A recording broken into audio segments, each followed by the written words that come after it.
et bienvenue à notre condensé financier quotidien du dimanche.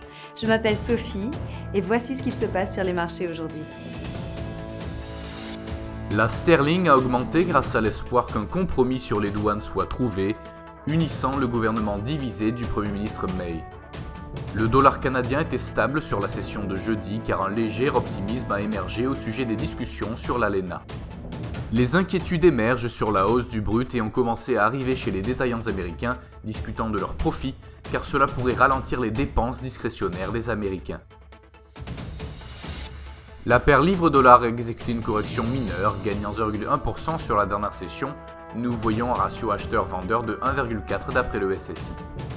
La paire dollarienne a exécuté une correction mineure, gagnant 0,4% sur la dernière session.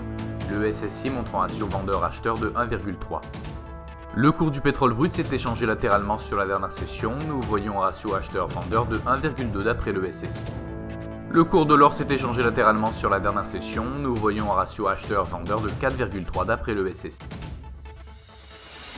L'indice de l'activité dans tous les secteurs au Japon sera publié lundi à 4h30 GMT, le PIB allemand mardi à 6h GMT, le CPI britannique mardi à 8h30 GMT, les minutes du FOMC aux États-Unis mardi à 18h GMT, les rapports des réunions de politique monétaire de la BCE mercredi à 11h30 GMT et le nombre Baker Hughes de forage de pétrole aux États-Unis jeudi à 17h GMT.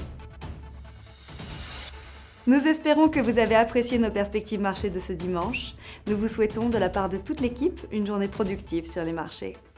N'oubliez pas de vous connecter demain matin pour retrouver les dernières nouvelles et événements des marchés financiers.